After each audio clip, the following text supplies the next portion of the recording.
Assalamu alaikum wa rahmatullahi wa barakatuh, hayyakum Allah wa bayyakum. Aujourd'hui, je veux m'adresser à mes frères et sœurs du Mali avec une profonde admiration. Je vous dis, Inch'Allah, on va commencer à plus ou moins aussi s'intéresser à ce qui se passe aussi en Afrique, car souvent, on laisse de côté ce que subit, ce que vit la communauté musulmane en Afrique. Donc, venons d'assister récemment à un événement à Bamako qui rend fiers les musulmans du monde entier. Un événement qui montre que lorsque la Ummah de Muhammad sallallahu alayhi wa sallam se lève pour la justice, elle obtient des résultats avec, bien sûr, la permission d'Allah subhanahu wa ta'ala.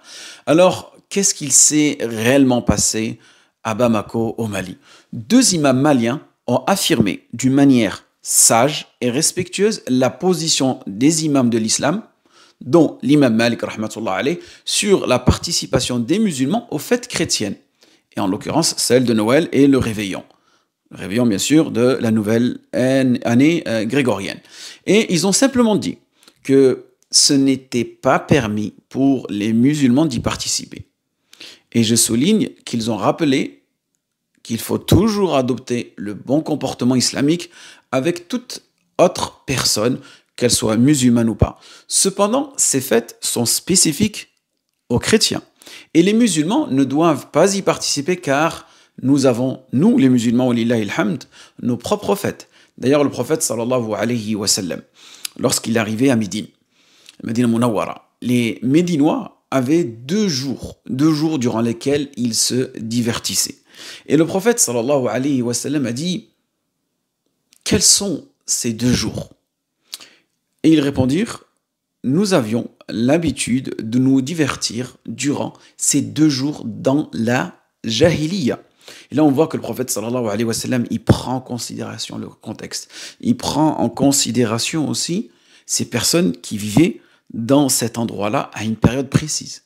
Le prophète sallallahu alayhi wa sallam a dit, certes, regardez comment est-ce qu'il change le discours pour ces gens-là. Certes, Allah vous a remplacé ces 2 jours par 2 jours meilleurs.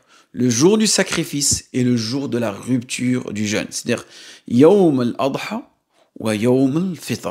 Le hadith a été rapporté par Abu Daoud. Mais la République du Mali, qui, elle, est un État laïque, a convoqué quand même ces 2 imams à cause de ces paroles qui sont pourtant exactes, dans le juste milieu et sans aucune méchanceté. Convoquer des imams pour ça, c'est grave.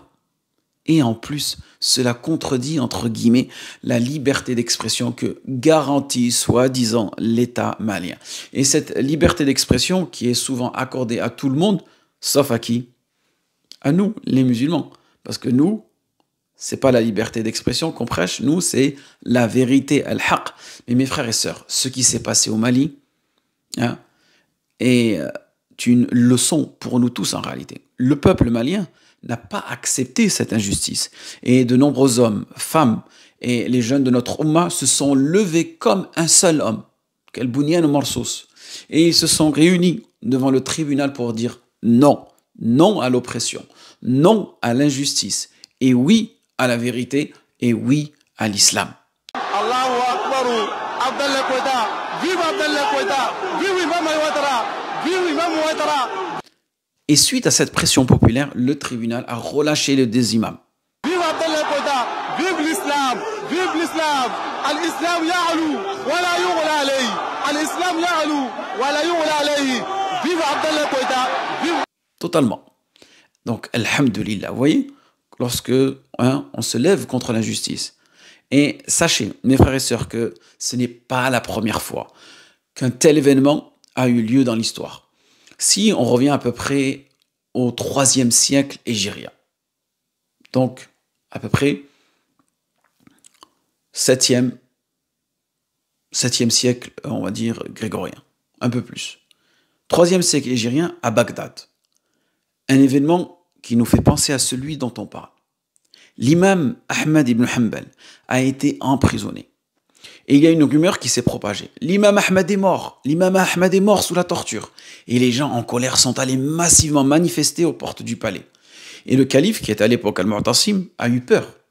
Comme le rapporte Ibn al-Jawzi dans Manaqib al-Imam Ahmad ibn Hanbal. Il eut peur d'une révolte populaire et fut contraint de libérer l'imam Ahmad pour prouver qu'il était bien vivant. Et Allah subhanahu wa ta'ala nous dit dans le Coran, Ya ayyuhalladhina amanu, in tansurullah yansurkum wa yuthabbit aqdamakum. Ô vous qui croyez. Donc, lorsqu'Allah subhanahu wa ta'ala nous appelle par cette caractéristique de la croyance, de l'iman, si vous faites triompher la cause d'Allah, il vous fera triompher et raffermira vos pas. Donc, défendre ceux qui sont injustement opprimés, car ils ont appelé à l'islam, et une manière en réalité de soutenir ce à quoi ils appellent et une manière de soutenir la cause d'Allah subhanahu wa ta'ala. Alors aujourd'hui, mes frères et sœurs, on a parlé d'une nouvelle victoire de la Ummah en réalité.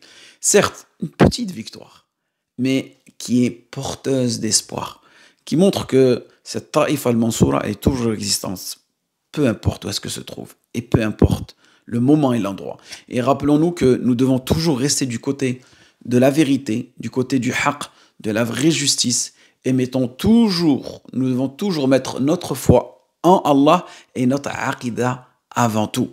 Et il faut que les musulmans du monde entier prennent exemple sur nos frères maliens et défendent quelque part leurs imams lorsqu'ils sont éprouvés.